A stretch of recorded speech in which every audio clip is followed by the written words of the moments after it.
Hello, and welcome back to another episode of the Eastern Mediterranean Times weekly podcast. I'm your host, Martin Mont. And I'm your host, Joshua Whitkey. All right, the Eastern Mediterranean had a rough week this week with two armed conflicts breaking out, migrant crises, climate crises across the board. So let's jump right into it with Israel. The Israeli government is facing an invasion of Israel this weekend from the insurgency group Hamas. Hamas is based out of the Gaza Strip, and on Friday, the group fired 5,000 rockets into Israel, following that up with a ground assault of a couple hundred troops at the very least, although the numbers haven't been officially released yet.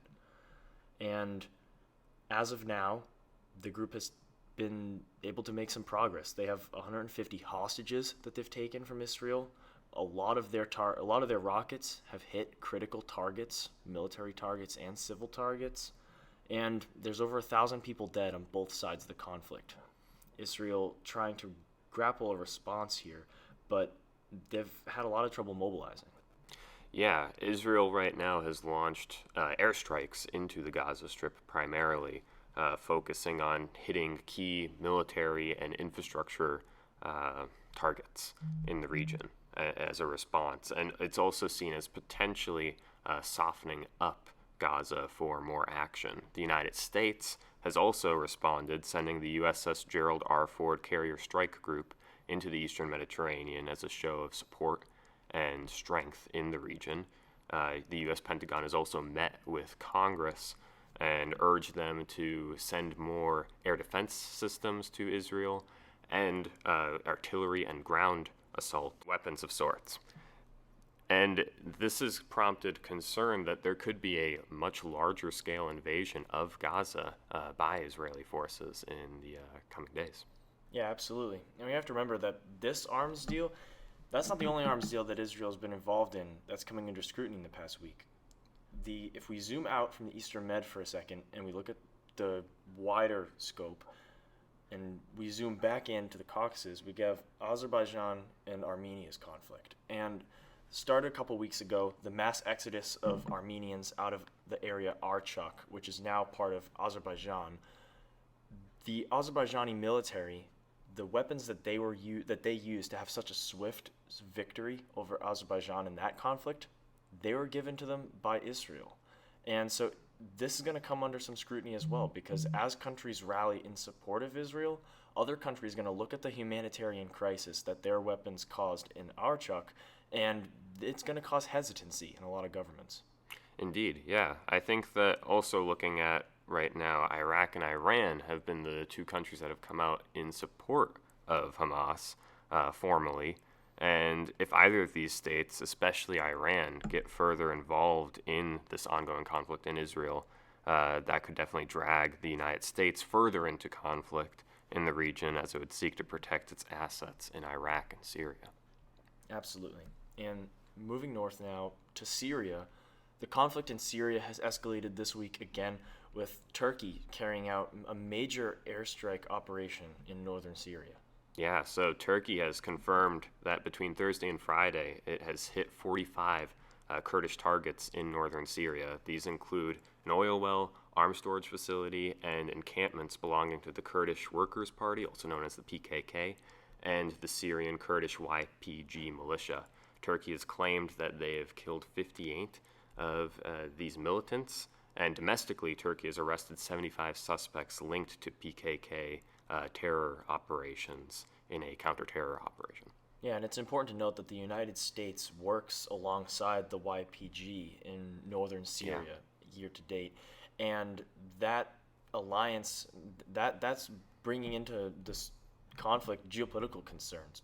Turkey last week getting their drone shot down by the United States, not by a Kurdish militant group, because the United States felt threatened by it.